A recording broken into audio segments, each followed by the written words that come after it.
skipped second grade and graduated at the top of his class. And as Vasu uncle mentioned, he was very good at math.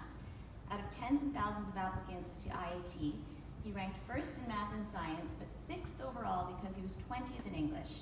And so when Sachin once asked him about this, he laughed and said, "I really thought I was pretty good in English." He was an animal lover and was the primary caretaker of the family dog Rinty in India, named after Rin Tin Tin, Thumper, a rabbit, and later our family cat Saya. He was adventurous, ambitious, and wanted to see the world. After his schooling in India, he came to the US to pursue 2 master's degrees in electrical engineering and business. He worked on the electric car at GM. He also ran a 200-person construction materials startup in the Middle East. There are numerous external achievements to share about Dad, but one very constant thread in these stories was in regards to his kind nature, positivity, generosity, and devotion to his family and friends. And since I first met Dad, both Mom and Dad shared that same love, affection, and warmth, and I was as delighted to join the family as I was to marry Sachin. Dad was so kind, nurturing, and helpful to all, and he was a father to so many. He considered all of his nieces and nephews his children, and their children his grandchildren. He unified the family and brought everyone together. Whenever you called or visited Dad, you were greeted with an exuberant "hello beta" or a great hug, and you were immediately lifted from wherever you'd been. If you ever needed anything, Dad was always on hand to help solve your problem. This past Mother's Day, I also wish Dad a happy Mother's Day, because he has taught me how to be a mother in so many ways. He was always so giving, so patient, and so present. Over the years, I also had the opportunity to see Dad grow spiritually. Often during dinners with Dad, he would contemplate the ashram teaching of the week and then explain it to us, albeit with occasional edits from Mom. These lessons really resonated with him and shaped his perspective in the later arc of his life. As you've already heard, Dad always felt blessed, and especially over these last 2 years, has truly taught me what gratitude means. It could be the sunset, a nice meal, a child's first steps, and Dad's first response would be, "Bhagwan ki kripa," how with God's grace, how wonderful. And together, Mom and Dad have modeled for us what a true marriage is: friendship, loyalty, service, respect, love, and harmony. Watching them over the years has been so instructive and has made me a better spouse. Rai, Bodhi, Mira, and Reina are so lucky to have had such an incredible grandfather. He read to them, he sang to them, he taught them, he played Wii with them, he did yoga with them, he wrestled with them. We were so lucky to see how much a child can be loved. Dad will forever remain a presence in their lives. Throughout Dad's illness, I was continuously amazed by his courage and fortitude. He was calm, considered, and optimistic. He never complained. He never said, "Why me?"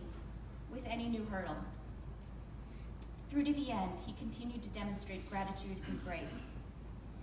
And in his last days, he still wanted to take care of all of us. He was, of course, solemn, pondering his own next steps, but he still wanted to make sure we were all okay.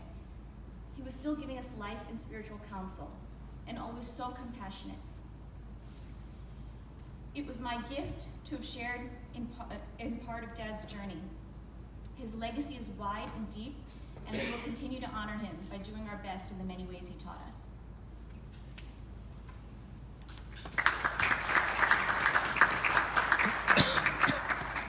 Got our phones, wallets, chargers behind who would remind us, still lovingly, how in his wallet, which he always carried with him, is his original Social Security card issued to him more than 40 years ago. I wanted to give some perspective on the journey that Dad took from being the person who got married in a suit and didn't want to have a horse or a brat, to the person who we knew who has a favorite chapter in the Gita, chapter 2, and was doing yoga nidra nightly. I think he would give all credit to Mom, his muse and spark.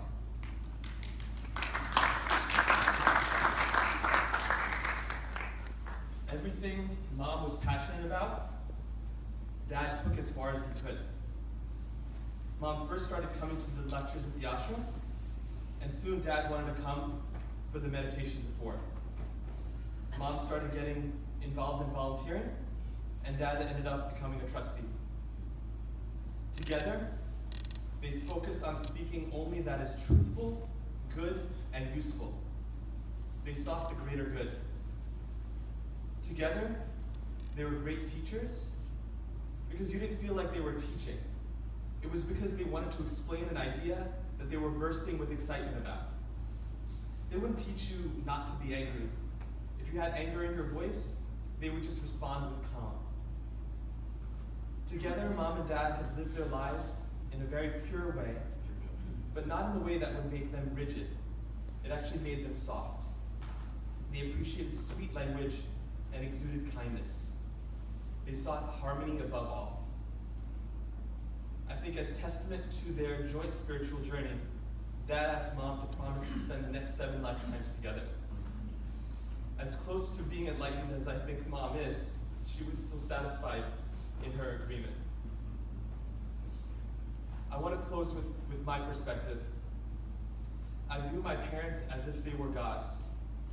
Not as all-powerful, all-knowing gods, but as those who have worked hard to let their inner gods shine through.